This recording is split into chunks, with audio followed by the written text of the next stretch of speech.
Assalamualaikum dan salam sejahtera. Hari ini kita akan bercakap mengenai penyakit bipolar ataupun bipolar disorder.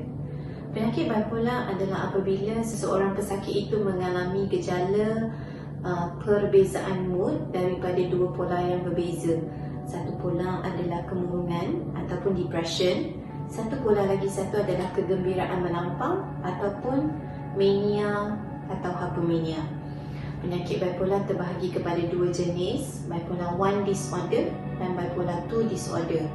Bagi pesakit yang mengalami bipolar 1 disorder, dia boleh mengalami pola kemurungan dan juga pola mania. Manakala bipolar 2 disorder, dia mengalami pola kemurungan dan juga hypomania. Okey. So, dalam fasa kemurungan untuk penyakit bipolar, gejala-gejala yang dialami oleh pesakit itu adalah sama seperti penyakit kemurungan ataupun depression yang unipolar. Maksudnya pesakit akan ada gejala seperti perasaan sedih yang berpanjangan, rasa hilang minat untuk melakukan sesuatu, mengalami gangguan tidur, gangguan selera makan, kurang fokus, cepat penat, dan apabila gejala itu lebih serius, dia boleh juga ada gangguan seperti psikosis, seperti dengar suara ataupun delusi. Dia juga boleh mengalami perasaan seperti mahu mengakhiri hidup mereka. Mungkin ada suicidal thoughts ataupun death wishes. Itu untuk fasa kemurungan setiap penyakit bipolar 1 dan bipolar itu sendiri.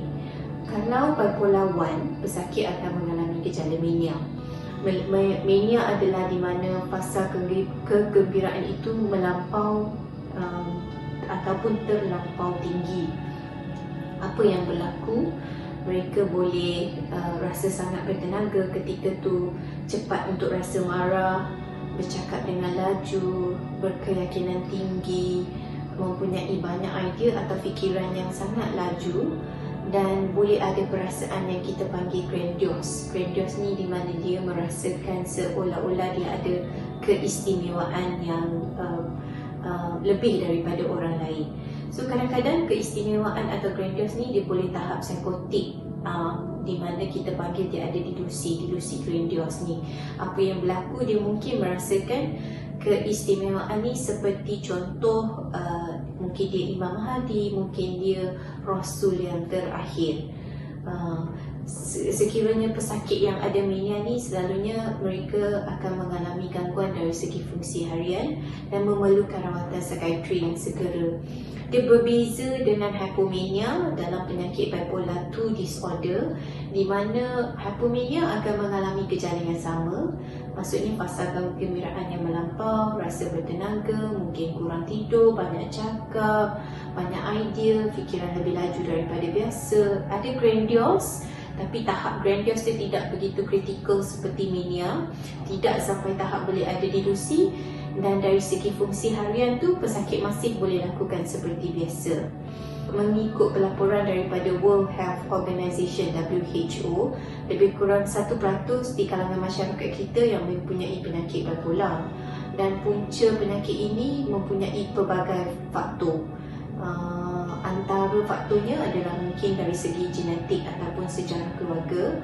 Sekiranya seseorang itu mempunyai ahli keluarga lain yang mempunyai bipolar, risiko dia lebih tinggi.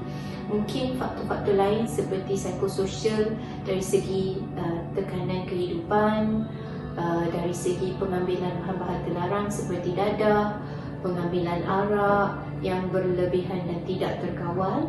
Boleh juga disebabkan oleh faktor penyakit fizikal. Contoh, sekiranya seseorang itu mempunyai penyakit stroke, di setengah bahagian otak di mana stroke itu berlaku, dia boleh menunjukkan gejala-gejala bipolar. Ataupun mungkin dia ada penyakit fizikal tapi dia mengambil ubat-ubatan yang mempunyai kesan sampingan sama seperti gejala bipolar, itu juga boleh menyebabkan ada penyakit ini.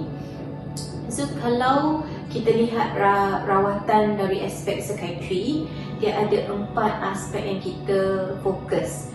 Aspek pertama adalah biologi, di mana penyakit bipolar ini dikawal menggunakan ubat-ubatan. Kita gunakan ubat kita panggil mood stabilizer untuk stabilkan mood tu supaya tidak berada antara dua ekstrim yang berbeza. Kita juga boleh gunakan antipsychotic medication untuk kawal juga mood ni.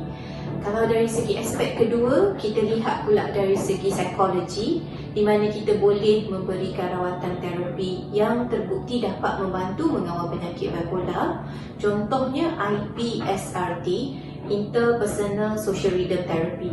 Apa yang kita buat adalah kita cuba untuk kawal aspek kehidupan dan juga rutin harian untuk memastikan pesakit itu dapat mengendalikan simptomnya dengan lebih baik.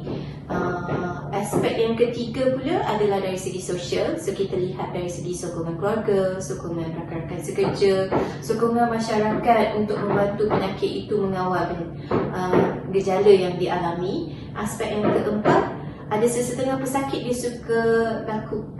suka untuk terapkan aspek kerohanian untuk membantu dia mengawal penyakit. Mungkin fokusnya adalah dari segi keagamaan, mungkin dari segi spiritual seperti meditation, bergantung kepada pesakit itu sendiri. Sekiranya anda mengenali mana-mana orang yang mempunyai gejala yang telah saya sebutkan tadi, mereka boleh mendapatkan rawatan di hospital kerajaan yang mempunyai perkhidmatan psikiatri ataupun mungkin di hospital-hospital atau klinik-klinik swasta yang ada perkhidmatan psikiatri. Sekian saja perkongsian saya untuk hari ini. Assalamualaikum dan juga terima kasih.